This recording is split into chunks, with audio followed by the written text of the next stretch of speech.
Bismillah, Assalamualaikum warahmatullahi wabarakatuh. Pada kesempatan ini, saya akan mencoba menjelaskan materi kelas 10 mata pelajaran ekonomi lintas minat untuk kelas 10 MIPA. Dan materi yang akan kami bahas yaitu bab yang pertama tentang konsep dasar ilmu ekonomi. Nah, tujuan pembelajarannya adalah yang pertama mendeskripsikan konsep ilmu ekonomi. Yang kedua diharapkan siswa atau peserta didik mampu mengidentifikasi kelangkaan dan biaya peluang dalam memenuhi kebutuhan. Itu tujuan pembelajaran yang ingin dicapai setelah pembelajaran ini berlangsung. Materi yang pertama adalah pengertian ilmu ekonomi. Nah, ini hanya materi mengulang atau pengulangan waktu di SMP, bahwa kata ekonomi berasal dari bahasa Yunani, yaitu kata oikonomia, yang berarti manajemen rumah tangga. Asal kata oikonomia adalah berasal dari kata oikos dan nomos. Oikos artinya keluarga atau rumah tangga, dan nomos artinya peraturan atau aturan, atau ada juga yang menyebutnya hukum. Jadi, arti daripada kata oikonomia adalah aturan masyarakat sebagai hukum kodrat yang menetapkan rumah tangga yang baik. Rumah tangga yang baik itu adalah rumah tangga yang semua kebutuhannya, baik kebutuhan jasmani maupun kebutuhan rohani, terpenuhi. Itu pengertian ilmu ekonomi berasal dari katanya atau berasal dari etimologinya, yaitu dari bahasa Yunani. Kemudian pengertian ilmu ekonomi menurut para ahli. Ada beberapa para ahli ekonomi yang menyatakan gagasannya, yang menyatakan pemikirannya tentang apa itu ilmu ekonomi. Yang pertama, menurut Adam Smith, bahwa ekonomi adalah penyelidikan tentang keadaan dan sebab adanya kekayaan negara. Jadi di situ kekayaan negara yang dimiliki itu sebab-sebabnya itu dari mana, kemudian digunakan untuk apa. Itu menurut Adam Smith. Kemudian yang kedua menurut J.B. Said, menyatakan bahwa ekonomi adalah suatu kajian tentang peraturan yang bisa menentukan kekayaan. Sedangkan menurut J.S. Mill menyatakan bahwa ekonomi adalah ilmu praktis tentang produksi dan distribusi kekayaan.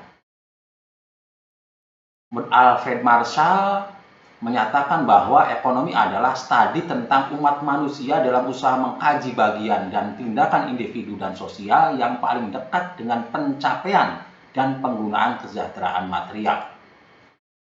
Menurut Penson mengatakan bahwa ekonomi adalah ilmu kesejahteraan material.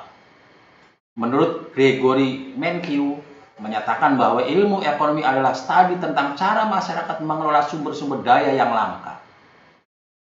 Sedangkan menurut Paul A. Samuelson menyatakan bahwa ilmu ekonomi adalah suatu studi tentang cara orang-orang atau masyarakat membuat pilihan dengan atau tanpa menggunakan uang dalam menggunakan sumber daya produksi yang terbatas, tetapi dapat dipergunakan dengan berbagai cara untuk menghasilkan berbagai jenis komoditas dari waktu ke waktu dan mendistribusikannya untuk keperluan konsumsi saat ini atau di masa yang akan datang kepada berbagai orang atau kelompok dalam masyarakat. Yang kedua yang akan kami bahas adalah inti masalah ekonomi. Yang pertama, inti masalah ekonomi adalah kelangkaan atau scarcity. Kelangkaan terjadi ketika kebutuhan manusia yang tidak terbatas berhadapan dengan sarana pemuas kebutuhan yang terbatas. Kita semua tahu bahwa yang namanya kebutuhan manusia itu banyak sekali. Kalau kita jabarkan satu per satu, mungkin tidak akan cukup waktunya. Sedangkan alat pemuas atau alat pemenuh kebutuhan itu sifatnya terbatas. Yang kedua, yang menjadi inti masalah ekonomi adalah kelangkaan menurut Sampat Mukherjee menjadi sumber masalah ekonomi modern seperti pengangguran, kemiskinan, dan inflasi. Yang ketiga, kelangkaan adalah kondisi ketika manusia memiliki sumber daya ekonomi yang terbatas untuk memenuhi kebutuhan yang tidak terbatas. 4. Kelangkaan semakin nyata ketika kita ingin memanfaatkan sumber daya ekonomi seperti sumber daya alam, tenaga kerja, modal, dan keterampilan kewirausahaan. 5. Kelangkaan dapat disebabkan oleh beberapa hal, yaitu 1. Atau A. Adanya keterbatasan barang pemenuhan kebutuhan di alam. Jadi alat pemenuhan kebutuhan yang ada di alam ini sifatnya terbatas. Ya, kenapa sifatnya terbatas? Karena ya sumber daya itu selalu diambil oleh manusia. Yang kedua, sebab-sebab terjadinya kelangkaan adalah adanya kerusakan sumber daya alam akibat ulah manusia. Ya, kita lihat contoh hutan, pegunungan, itu sekarang sudah pada rusak akibat ulah manusia yang tidak bertanggung jawab. Dan yang ketiga, adanya keterbatasan kemampuan manusia dalam mengolah sumber daya ekonomi yang ada.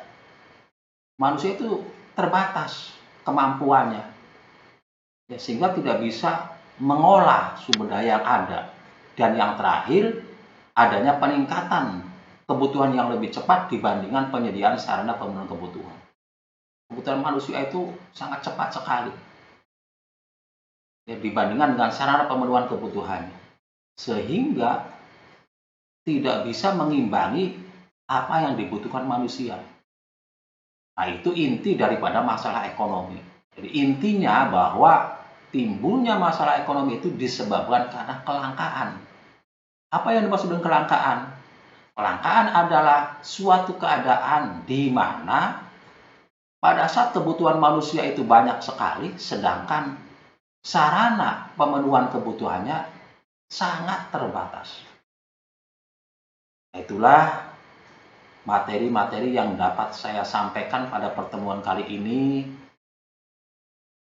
Semoga bisa dipahami. Kurang dan lebihnya mohon maaf. Billahi taufiq wal hidayah. Wassalamualaikum warahmatullahi wabarakatuh.